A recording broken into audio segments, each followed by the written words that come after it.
बिस्मिल्लाहिर्रहमानिर्रहीम। स्टूडेंट्स, आज हम लोग चैप्टर नंबर 14 का लेक्चर नंबर 3 पढ़ेंगे, जिससे हम लोग एमडी कैट से रिलेटेड कुछ एमसीक्यू सॉल्व करेंगे। तो बच्चों, पहला MCQ, a positively charge particle moving due east enters a region of uniform magnetic field directed vertically upward. The particle will, सवाल ये है कि एक चार्ज पार्टिकल एक ऐसे मैग्नेटिक फील्ड में एंटर होगा जो ऊपर की तरफ, जिसकी डायरेक्शन होगी डायरेक्टेड अपवर्ड, और जो चार्ज पार्टिकल है वो ईस्ट की तरफ जा रहा है। तो बताइए इनमें से कौन सा ऑप्शन पॉसिबल है। कंटिन्यू टू मूव ईस्ट, क्या वो ईस्ट की तरफ जाता रहेगा बगैर किसी डिफ्लेक्शन के। In circular orbit with its speed unchanged, क्या वो सर्कुलर ऑर्बिट में मूव करेगा जब स्पीड चेंज नहीं होगी। Move in circular orbit with its speed increases, और डेल्टा ऑप्शन है गेट डिफ्लेक्टेड वर्टिकली अपवर्ड। मुझे बात यह है कि जब कभी यूनिफॉर्म मैग्नेटिक फील्ड में कोई चार्ज एंटर होता है, तो मैग्नेटिक फील्ड में अगर चार्ज परपेंडिकुलर एंटर होता है तो फिर मैग्नेटिक फील्ड उसका पाथ डिफ्लेक्ट कर देता है और चार्ज जो है वो सर्कुलर मोशन करना स्टार्ट कर देता है। अगर हमारा मैग्नेटिक फील्ड जो है यूनिफॉर्म है, इसकी वजह से क्या हो जाएगा बेटा, हमारे पास जो इसकी स्पीड हो जाएगी वो भी कांस्टेंट होगी पॉइंट टू पॉइंट। सही है, डायरेक्शन चेंज हो रही है तो वेलोसिटी चेंज होगी, लेकिन स्पीड क्या होगी, अनचेंज होगी। इस लिहाज से बच्चों हमारा जो ऑप्शन है वो बीटा जो है वो करेक्ट होता है। और एक्सप्लेनेशन मैंने आपको पहले बता दी कि हमारे पास परपेंडिकुलर मैग्नेटिक फील्ड जो होता है वो चार्ज पार्टिकल को सर्कल में मूव करा देता है। इसकी वजह से एनर्जी चेंज नहीं होती क्योंकि कोई वर्क नहीं हो रहा होता। Question number 2, a strong magnetic field is applied to a stationary electron. अगर एक रुके हुए इलेक्ट्रॉन को हम स्ट्रॉन्ग मैग्नेटिक फील्ड अप्लाई कर दें तो फिर इनमें से कौन सा ऑप्शन पॉसिबल है। Electron move in the direction of field, electron move करेगा। Beta option, electron start spinning motion start कर देगा। Charlie, electron move opposite to field, electron remain stationary. बात यह है कि हमारे पास जो फोर्स का फॉर्मूला होता है वो होता है F equal to q v B sine theta, क्योंकि हमारा जो चार्ज है वो रेस्ट में है, स्टेशनरी में है, तो V जीरो हो जाएगी। जब V जीरो होगी तो फोर्स भी क्या हो जाएगी, जीरो हो जाएगी। इसका मतलब है डेल्टा ऑप्शन हमारा जो है वो आंसर बनेगा, electron remain stationary. Question number 3 बेटा हमारे पास, a charge particle enters at 30 degree to the magnetic field, its path become.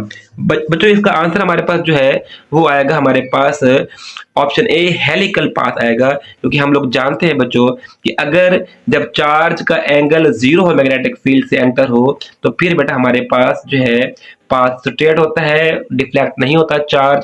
तो बेटा अगर एंगल 90 डिग्री होगा तो बेटा पाथ कैसा होगा, हमारे पास सर्कुलर होगा।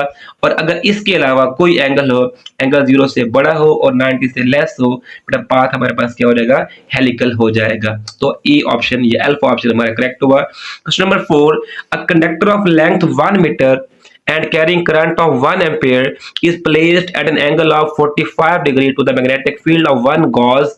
The force acting on the conductor is। अच्छा बच्चों, हमारे पास यहाँ पर जो हमें गिवन है, करंट गिवन है, थीटा एंगल गिवन है, बी गिवन है, लेकिन बी जो है बेटा हमें सीजीएस यूनिट में गिवन है, गॉस स्मॉलर यूनिट में गिवन है, और हमें फोर्स मालूम करनी है। तो बच्चों हमारे पास फार्मूला, पहले आंसर देख लेते हैं बेटा, बीटा आंसर हमारा ठीक है। फार्मूला यूज करेंगे F equal to I L B sine theta. पहले रिलेशन देख लेते हैं। 1 टेस्ला जो होता है 10 पावर 4 गॉस होता है, और 1 गॉस जो होता है 10 की पावर माइनस 4 टेस्ला होता है। हम फार्मूला पुट करेंगे F equal to I L B sine theta. I बेटा हमारे पास 1 एम्पियर है, और बेटा हमारे पास लेंथ जो है वो 1 मीटर दी हुई है। बी जो है वो हमारे पास 10 की पावर माइनस 4 टेस्ला होगा, हम वो पुट करेंगे क्योंकि 1 गॉस दिया था और 1 गॉस 1 10 की पावर माइनस 4 टेस्ला के बराबर होता है। साइन 45 की वैल्यू 1/√2 होती है। तो सॉल्व करेंगे, हमारे पास आंसर क्या आ जाएगा, बीटा आ जाएगा। क्वेश्चन नंबर 5 देखिए बच्चों, a 10 electron volt electron is circulating in a plane at right angle to uniform field of magnetic induction 10 power 4 Weber per meter square.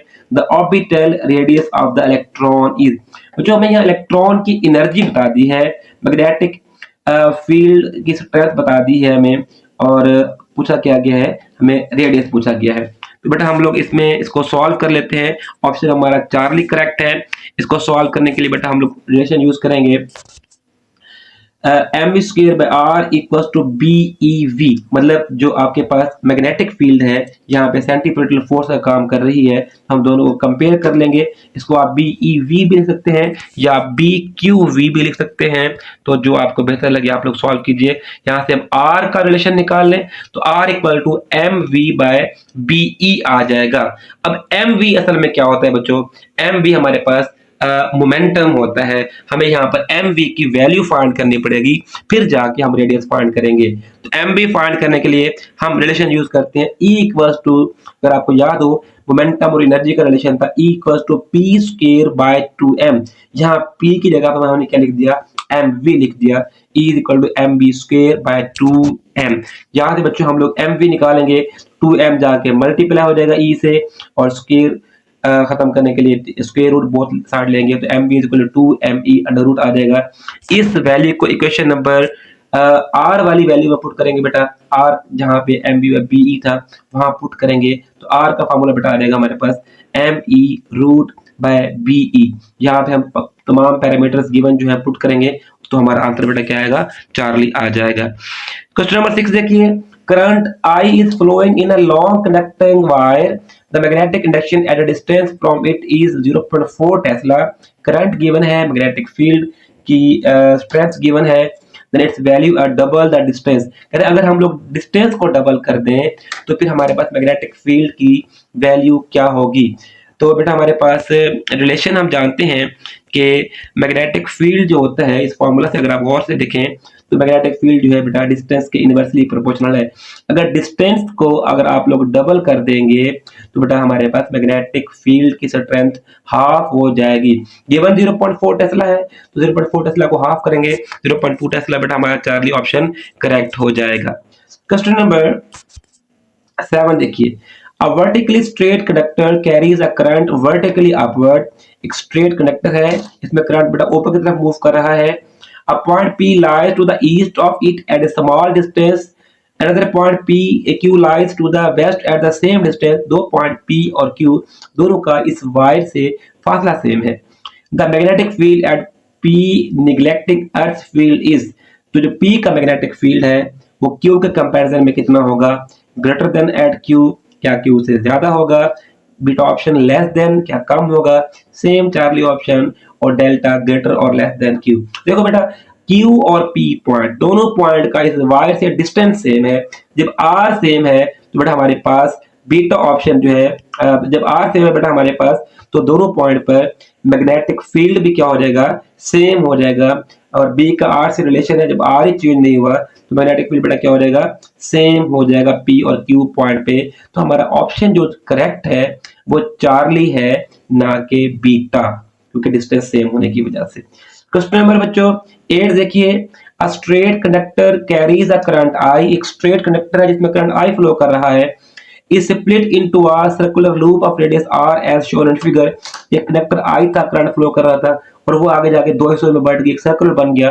The magnetic field at the centre O of the circle is, centre O पर magnetic field क्या होगा। बच्चों बात ही है, ये जो condition बन गई अगर गौर करें तो सर्कल से जो लेफ्ट साइड पे वायर एंटर हो रही है और जो राइट साइड पे वायर जो लीव कर रही है, दोनों में करंट की डायरेक्शन क्या होगी बेटा, सेम होगी। तो दो वायर समझ ले जिनमें करंट की डायरेक्शन सेम होगी, जब दो वायर में बेटा करंट की डायरेक्शन सेम हो जाती है तो उनके सेंटर में मैग्नेटिक फील्ड बेटा क्या हो जाता है, जीरो हो जाता है, और जिसकी वजह से कोई फोर्स एक्ट नहीं करेगी। तो हमारा डेल्टा ऑप्शन ठीक हुआ। क्वेश्चन नंबर 9 है बेटा हमारे पास, the relative permeability of a ferromagnetic material is 10,000, its absolute permeability, relative permeability given है, एब्सोल्यूट परमेबिलिटी हमने मालूम करनी है बेटा। तो ये हमारा एक अलग से कॉन्सेप्ट है, न्यू कॉन्सेप्ट है बेटा आपके लिए, तो इसको आपने एक फॉर्मूला याद कर लेना बेटा। रिलेटिव परमेबिलिटी का रिलेशन बेटा एब्सोल्यूट परमेबिलिटी और परमेबिलिटी ऑफ फ्री स्पेस से, ये फॉर्मूला आपने याद कर लेना है। Mu R relative permeability, mu absolute permeability और mu naught permeability of free space. तो यहाँ से बेटा हमने क्या मालूम करनी है, हमने मालूम करनी है बच्चों म्यू मालूम करना है, तो म्यू इज इक्वल टू क्या बनेगा, mu naught into mu are.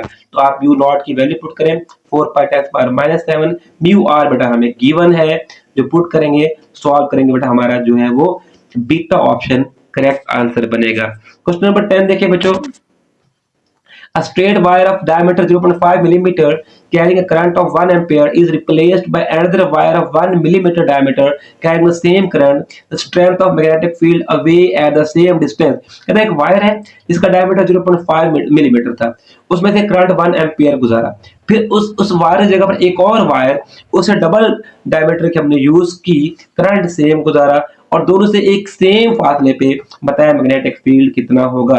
जब फासला सेम है तो मैग्नेटिक फील्ड भी सेम होगा, क्योंकि मैग्नेटिक फील्ड जो है वो फासले पर डिपेंड करता है, वायर के डायमीटर पर डिपेंड नहीं करता, जिससे बेटा हमारे पास डेल्टा ऑप्शन हमारा करेक्ट हुआ।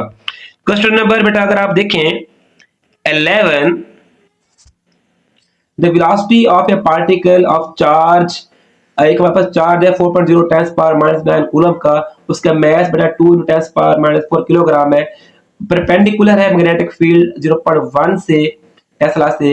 If the particle speed is, हमें स्पीड गिवन है बेटा 3 × 10⁻⁴ मीटर पर second, what is the acceleration of this particle due to the magnetic force. Magnetic force की वजह से बेटा एक्सेलरेशन मालूम किया करना है बेटा हमने, तो हम लोग मैग्नेटिक फोर्स का फॉर्मूला यूज करते हैं F = QVB, और F की जगह में पुट करते हैं M में, तो यहाँ से QVB = M में आ जाएगा।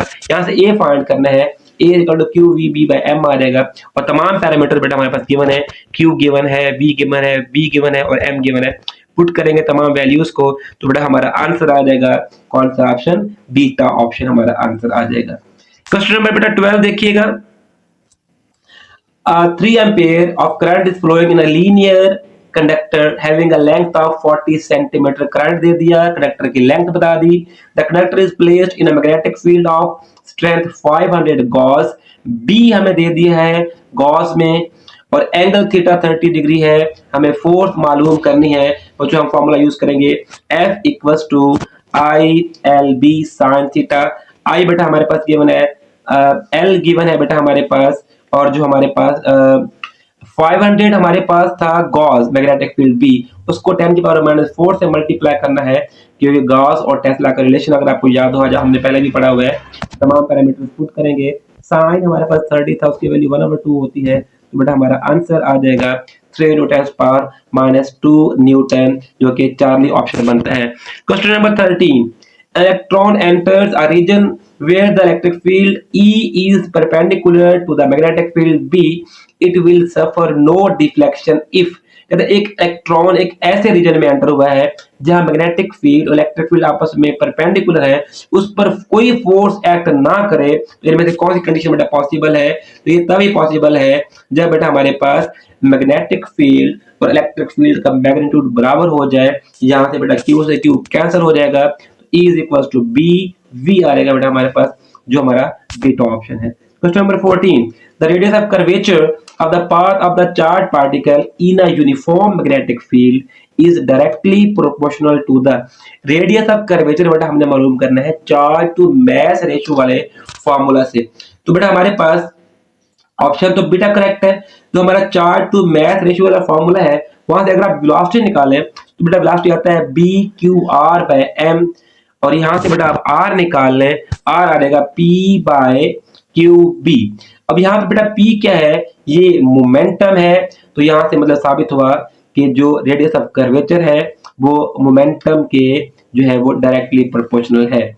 जब आप लोग यहाँ से R निकालेंगे तो R आ जाएगा mv/QB, वो जो mv था वो बराबर हो गया किसके बेटा, P मोमेंटम के। क्वेश्चन नंबर 15 देखिएगा बच्चों, in the formula F = Q × V × B, बच्चों फोर्स वेक्टर है, वेलोसिटी वेक्टर है, B वेक्टर है, तो इनमें से कौन सा पॉसिबल आंसर हो सकता है। कहते हैं F जो है वो परपेंडिकुलर होगी V के, लेकिन B से नहीं।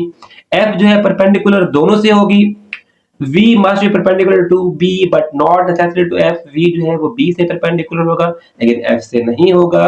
All three vector must be mutually perpendicular, बच्चों क्रॉस प्रोडक्ट में अगर आपको याद हो, जब दो वेक्टर्स को मल्टीप्लाई करते हैं तो क्रॉस प्रोडक्ट तो आता ही दो परपेंडिकुलर वेक्टर्स का है, और जो उनका रिजल्टेंट होता है वो उन दोनों से परपेंडिकुलर होता है। तीनों वेक्टर्स म्यूचुअली क्या हो जाते हैं, परपेंडिकुलर हो जाते हैं, जिससे हमारा रिजल्टेंट क्या आता है, डेल्टा आ जाता है बेटा। ये था बेटा हमारा आज का लेक्चर। अल्लाह हाफिज।